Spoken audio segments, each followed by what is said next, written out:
I didn't know exactly how to start it. I was born in a Jain family, and I was very religious since childhood, but used to do a lot of fasting as well. But it didn't fulfill my seeking. I was looking for something more. That was my first experience with him, and it was so amazing just in the first meeting. After that experience, I was so happy, so elated.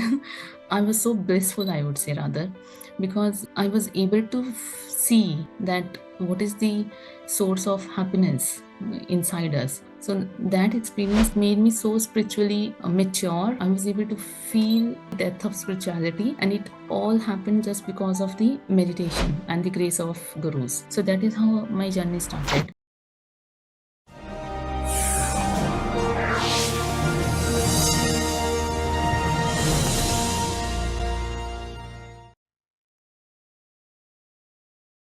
A very good morning, everyone.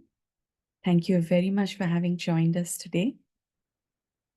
Today, we have an amazing speaker with us, Ekta ma'am. So, we welcome each and every one of you here today again to a 21-day journey honoring our beloved founder and Guru Brahmarshi Patriji. These sessions are a collaborative effort between BEAM, Omega Pyramid Team, PSSM USA, PSSM Global, PSSM UK, PSSM India, Breath Universe from Australia, and Meditation Magic. Let us now welcome our very amazing speaker for today, Ekta Jain. Ekta Jain is a software professional and lives in the UK with her husband and 2 children from 2015. She started meditation in the year 2016 through Pranahita and her brother, Master Prabodh. She takes daily meditation sessions in the UK and has participated in various wisdom sharing sessions organized by PSSM.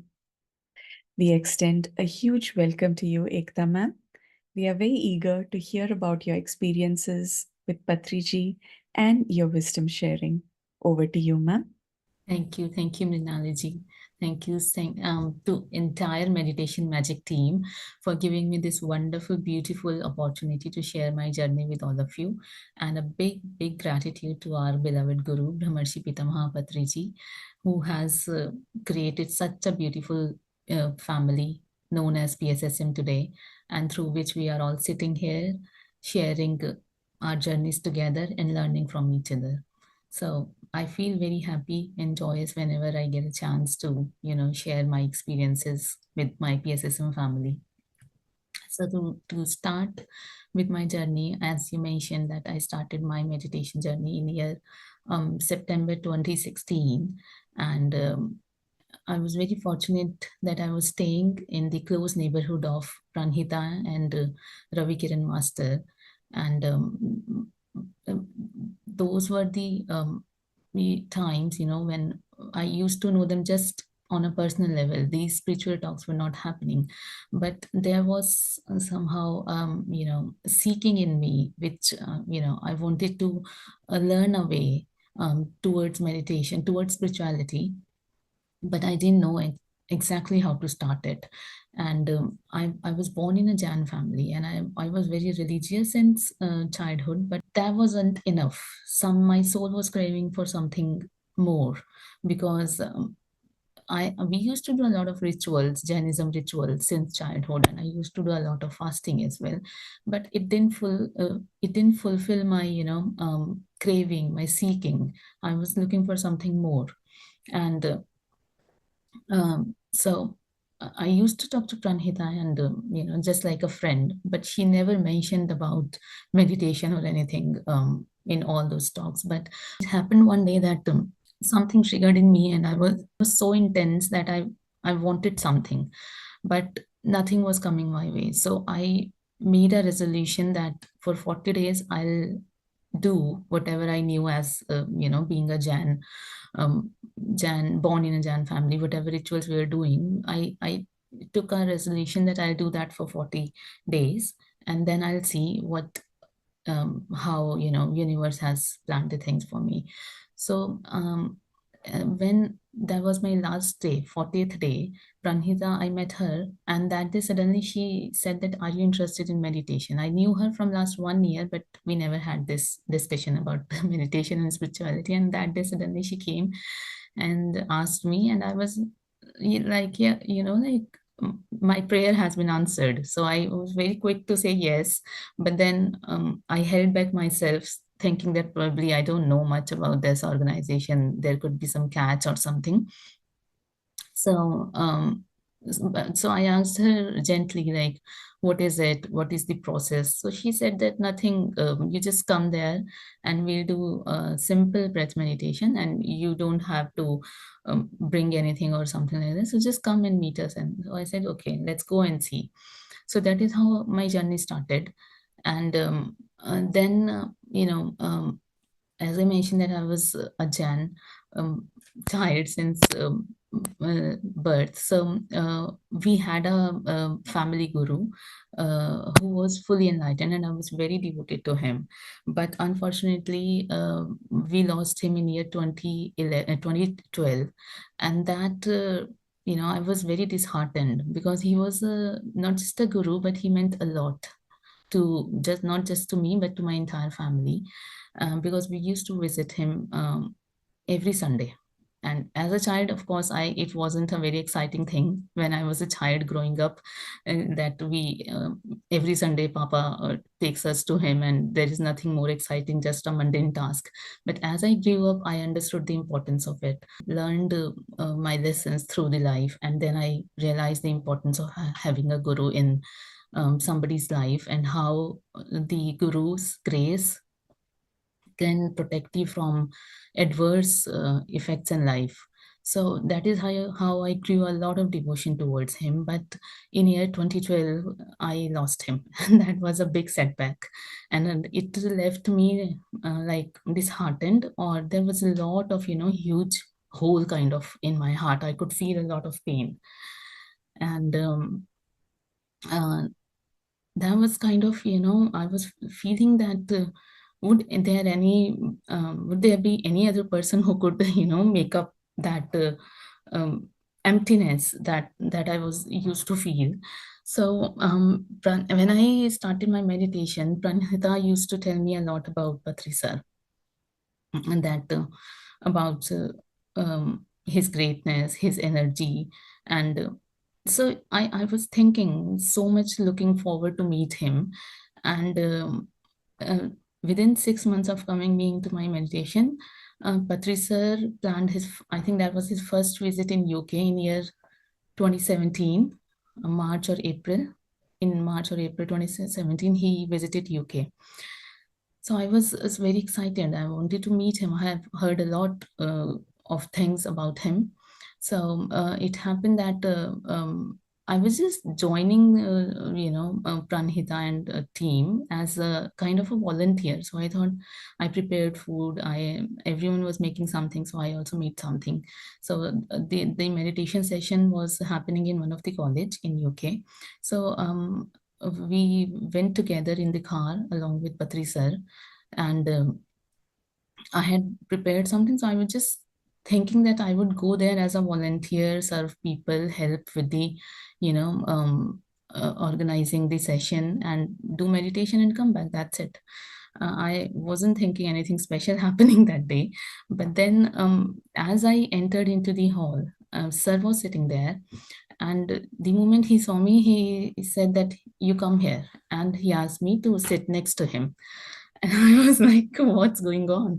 And I was a bit, fearful also, because I have heard about his temperament issues as well. So I was a little bit, though it was kind of a mixed feel. I was very excited, but at the same time, a bit of fear was also there in me.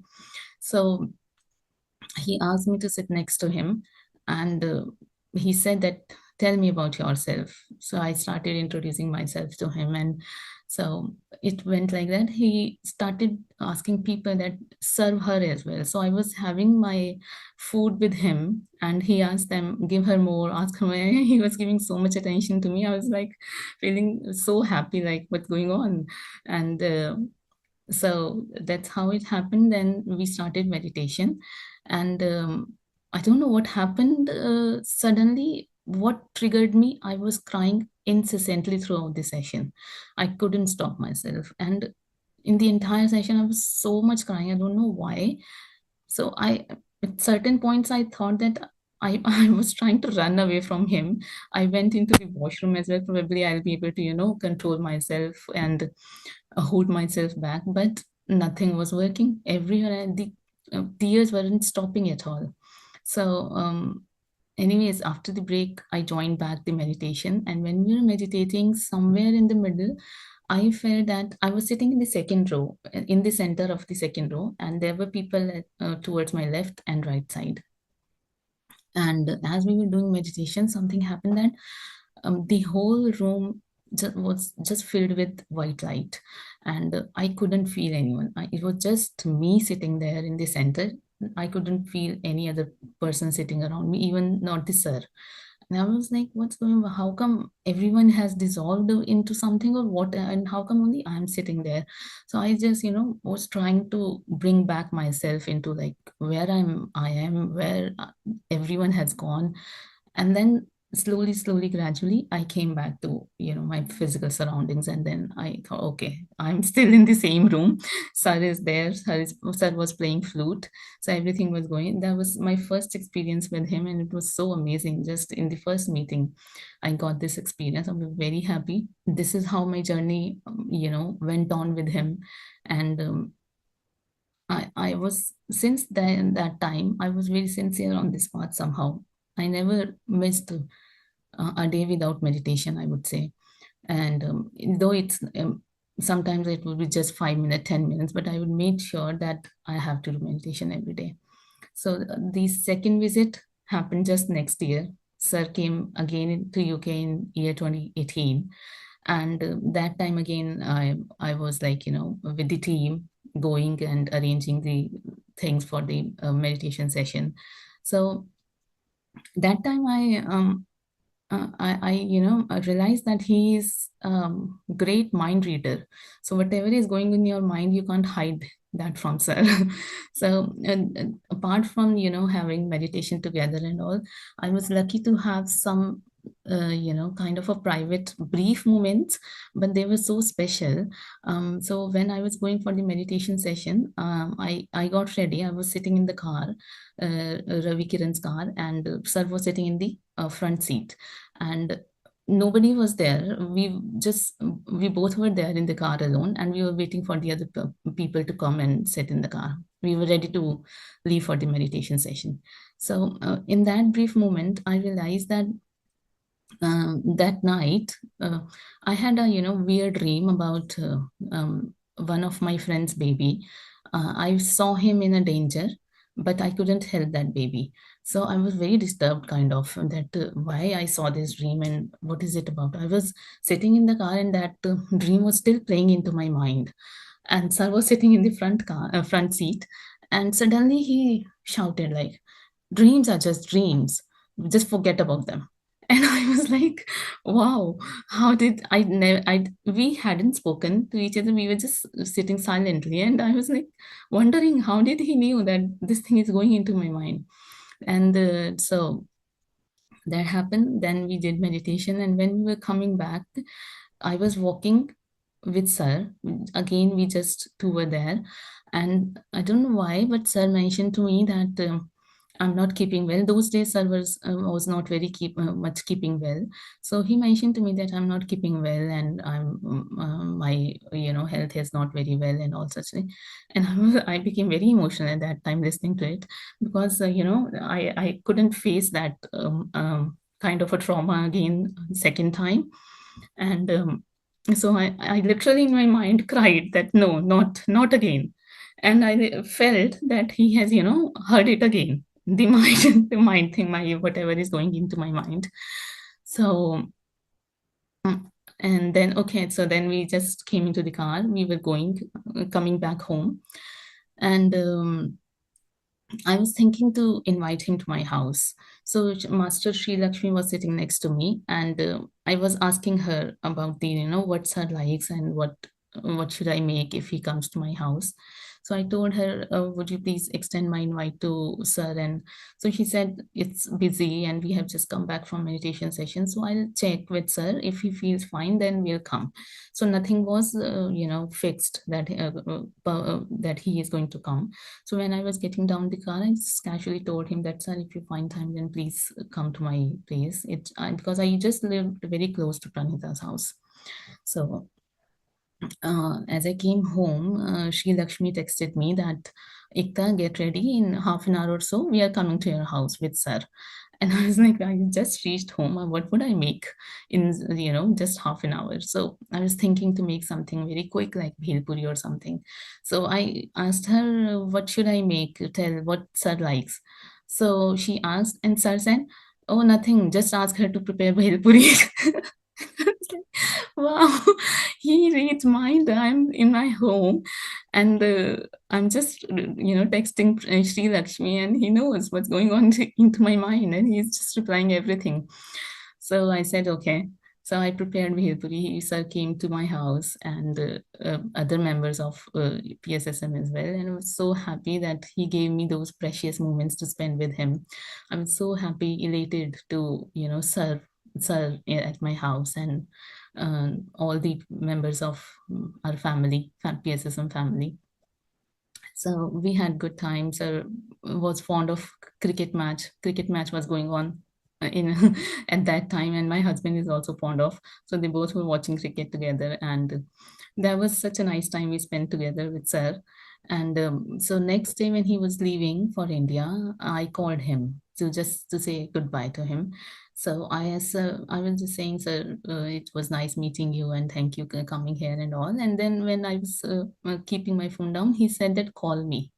He didn't mention when, how, and I was like, what does it mean? I couldn't decipher what he's trying to tell me. Call me. So I said, okay, sir, yeah, I'll call you. No worries. And then he again said that call me. He was stressing upon it. And I was like, why? What happened? Why is he calling saying? And when should I call? He's not mentioning also when should I call him? So I said, okay. I just said, okay, sir, I will call you. So then later, what happened in year 2019 and 2020, I was really going through a very tough phase into my life, into my family life. And suddenly one day I remembered that Sarah told me to call him. Shall I call him? So I picked up my phone. I called somebody. He was staying at somebody's house, and I gave my message to her that I want to talk to sir. If you can just pass on my message, and just please ask him to call me back. So I didn't receive a call back from him, but then uh, next day I called him again. I called that lady again to check if she has given my message to sir. So she said, yes, I told about you that you had called, but sir didn't say anything about it. So I was like, why he didn't? He told me that I should call him, and now he's not responding. What's wrong? So, but then, you know what? That was the way sir was trying to teach me that his physical presence is not important. He can still guide us. So, I, was kind of thinking that probably would I be able to deal with these situations alone myself? And then I don't know like how it used to happen. Whenever I have felt I faced a challenge into my life, some idea would pop up from nowhere into my head, and I was able to, sail through that challenge. Or if I'm into a tricky situation, uh, some something would come out of my mouth that would just resolve the problem in no time. And I would just, introspect and think that how did those words come out of my mouth, and or the idea came into my mind, and I was able to sail through that tough phase of my life so smoothly. Every day in my dreams, almost every other day, I used to dream about Sir and Mahavatar Babaji. So though they were not physically present with me, but I used to feel that they are there always. And that is how I was, I came out of that difficult situation, difficult phase of my life. And then another biggest challenge came when I heard the news that he has left his physical body. And that was like, I wasn't ready for that to take it again. That was again an emotional setback for me. And I was like, how it can happen again to me? Like, why universe keeps snatching my gurus from me all the time? And I wasn't ready to accept that. So I was thinking like, would I be able to progress into my spiritual journey or not? So I was thinking that probably now I won't be able to progress much. I won't be able to advance. So this is all done. And then uh, you know, it was Sir's way, or I don't know, like what were the plans. I was still, intuitively getting the guidance that what I need to do ahead in order to progress, advance into this spiritual journey. So I was getting the message intuitively that I should wake up in the morning, every morning, and I should do the, morning meditation. But I thought that probably just maybe it's just my mind creating, giving me the ideas. I wasn't paying much attention to it. And then I had some direct experiences that from universe that I have to wake up. And then I thought that okay, now it's done, I can't procrastinate it any further. So I started waking up around 4 a.m. in the morning, and after my washing, cleansing, bathing, I used to sit into meditation every day. So like it went on for like couple of months. And last year, in around Diwali, after Diwali in November 2023, it happened that I had a very profound experience that that was kind of a aha moment for me, or it would be a aha moment for every spiritual seeker. So what happened is that I just I started reading Bhagavad Gita at that time. And after finishing my reading, and I just simply sat into meditation, and I saw in Jainism we call like Lord Mahavir, or we call them as Tirthankars. So I saw image of Tirthankar, white Tirthankar, right in here, and two deities around him was sitting in golden color. And then image changed. I saw Mahavatar Babaji, and after Mahavatar Babaji, a surge of energy, came into my body. And it was so much, so intense, like kind of a whirlpool going inside me. And my consciousness was taking me to different places. And I saw that I'm underwater, and I saw that there is Lord Shiva. I mean, the image of Lord Shiva. And I was kind of fearful at that time. And I started screaming, Patri sir, what is it happening? And, then the how should I explain? The experience was that I was fully aware that I'm sitting in my meditation room, and I was fully aware of this experience also that was going on with me. And so the consciousness was continuous. The energy was so intense and high, it was continuously taking me to different places. I crossed that river. There were silver coins that I saw inside the water. Then I went into the caves. There were more, idols of Ganesha and all.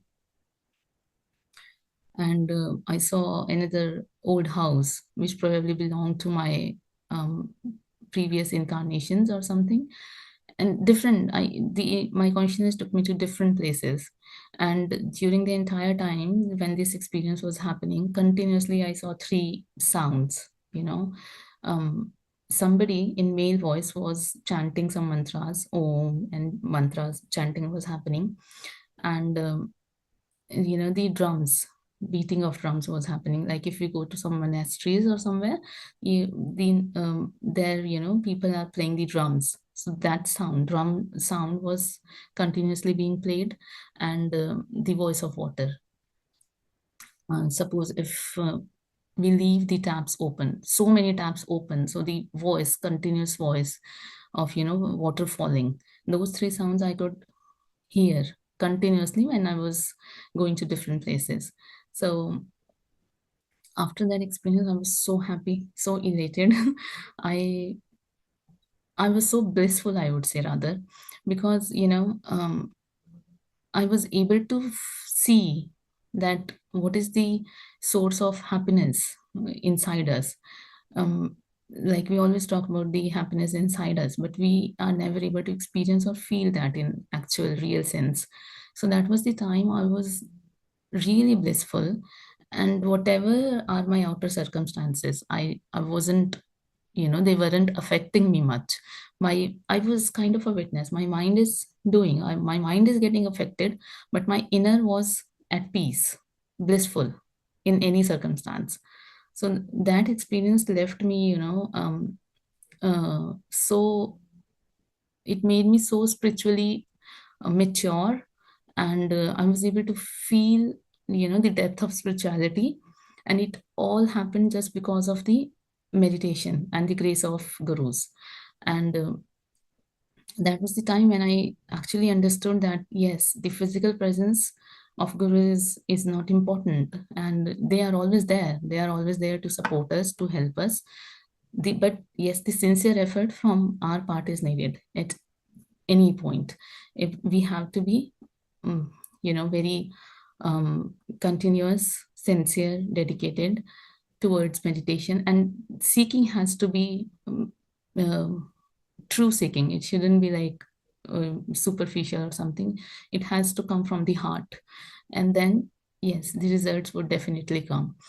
So this is all about my journey that I wanted to share, some experiences that I wanted to share. I hope I would be, I have done what I have done justice, and I have shared what I wanted to share, and I would be able to inspire some of you.